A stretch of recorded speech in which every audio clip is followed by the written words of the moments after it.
Kung bago ka lang sa channel na to at isa kang true-blooded Aldab Nation na nagmamahal po kila Maine Mendoza at Alden Richards, tama po ang channel na pinuntahan mo, kaya consider na kitang bagong subscriber.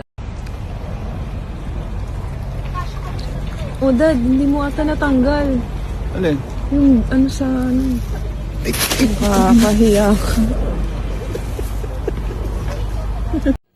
Welcome back mga kaaldab. Ito na naman po ang inyong lingkod, si Mr. Destiny. At syempre panibagong update na naman po tayo kina Mr. and Mrs.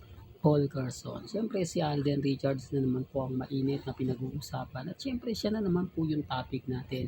Alam niyo naman po na kapag si Alden Richards po talagang buhay na buhay ngayon sa social media. Ibig kong sabihin, nasa kanya na naman po ang ingay. Nasa kanya na naman po ang mga komento dahil magbabakasyon nga po ito sa USA. At doon nga po magba-birthday si Alden Richards. Ito ay isa sa mga rason at dahilan kung bakit nga po ba kampante si Mr. Destiny at kung bakit masaya tayo. Una sa lahat, si Mengay magbabakasyon. Hindi naman po sinasabi na si Mengay lang mag-isa. Hindi naman sinasabi na kasama niya si Congressman. Mga army nag-react, sinasabing magkakasama daw na magse-celebrate sa Japan ang pamilya ni Mengay. Ito, for the record lang po. Although yun ang sasabihin nila na pag nawala si Mengay, sa Japan talaga ang punta. Sa Japan talaga magbabakasyon. Pero sabi ko nga po sa inyo, po pwede naman pong pumunta sa Japan si May. At po pwede rin naman pong pumunta ng US. Yan yung isa sa rason at dahilan kung bakit po mas madali pong makalipad sila Mengay. Di po ba? Kasi sabi ko nga po sa inyo, yung visa po nila, talagang masasabi mo na kumbaga madaling maapurbahan. Sinasabi ng iba, hindi, mahirap kasi kailangan bago mag-ilang buwan pa lang, kailangan mag-ano ka na sa US Embassy. Common sense na lang po. Di po ba? May mga bagay-bagay po na hindi po tayo maalis ng bansa. Pero alam po natin yung mga, kumbaga, patakaran na ganyan. Matagal na po tayo pagdating sa mga showbiz. Kaya alam po natin na kapag nade-delay o nagkakaroon ng problema po ang isang artista kapag pumupunta ng US, yun nga po yung kakayanan. Di po ba? Si Mengay, mayaman na yan eh. Di po ba? Hindi na kailangan pang questionin. Sinasabi ko lang po ito mga kaaldab para lang po malinaw, para lang po sa kaalaman ng lahat. Although sabihin na natin na sa Japan si Mengay, hindi naman po natin pwedeng ipilit yung gusto natin. Lalo na nga po kapag yung Aldab nagbabalita. Gaya nga na sinabi ko kanina mga Aldab sa mga komento ko, kapag hindi Aldab, okay lang, hindi po ba? Maraming reaksyon, maraming attention na makukuha ka. Maraming mga komento na ganito ganyan. Pero kapag Aldab ka, puro batikos po yung sasabihin sa'yo. Gaya nga po ng isa Bulaga. Maraming legit dabercad sa nagkomento. Hindi, dapat talaga wag nang pumunta si Congressman Arjo sa Bulaga kasi dahil sa ginawa niyang flood control, madadamay pa yung Bulaga na sinasabing may share siya, na ganito ganyan. Pero kapag ako po, ang daming nagre-react. Ang daming nagko-komento. Di po ba? Pag sila pwede, pag ako, bawal. Ang galing, di po ba? Kaya nga po natatawa na lang ako Kahit kasi ang ipilit po ng army, gumawa po sila ng mga edited photos, picture. Wala na pong maniniwala. Wala na pong makukuha silang simpatya. Yan yung totoo.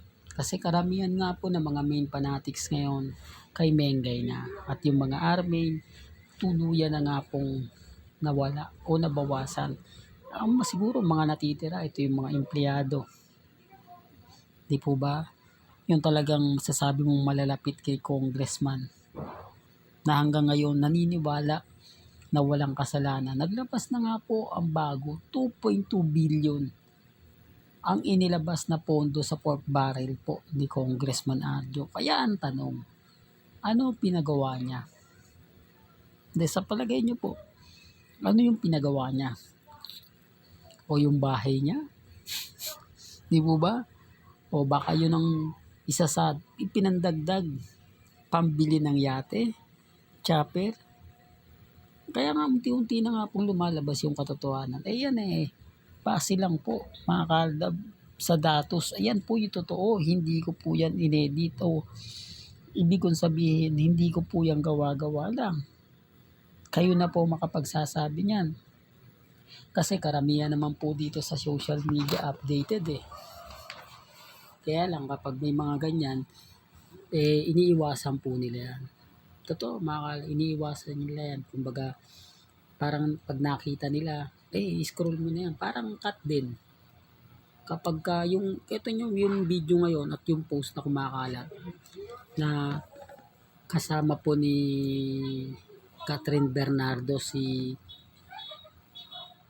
Alcantara, yung mayor po. Kumakalat po yung video nun at mga post na magkasama po sila. Bakit ini-scroll lang nila? Bakit hindi nila pinagtutuon ng pansin? Ito yung sinasabi ko mga kaldab.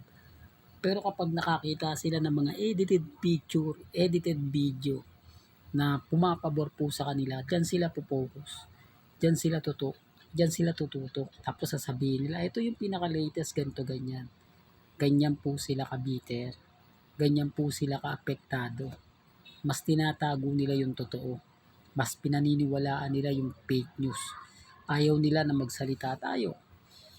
Ayaw nila na kumbaga laging pinag-uusapan yung Aldab. Bakit? Kasi nga po affected sila. Dahil tayo pa rin po talaga malakas. Tayo pa rin po ang nangunguna sa social media. Aminin man po nila o hindi nila tayo kaya matinan. Hindi nila tayo kayang pabagsakin basta-basta. Sila rin po sumuko eh. Sabi nila, mapapabagsak nila yung channel ni Mr. Destiny. Ano nangyari? Wala. Yan ang sinasabi ko mga kaldab. Na kahit anong gawin po nila, never po tayong matitinan. Real talk yan mga kaldab. Walang gandito na lang po ang ating latest updates. Kaya kung gusto niyo pa po ng pinaka-latest at mga sariwang update, abay tumutok lang po kayo dito po sa channel ni Mr. Destiny para updated kayo sa mga bago at sa mga latest na i-upload po natin maya-maya lang. Hanggang sa muli, salamat po sa panonood at pakikinig.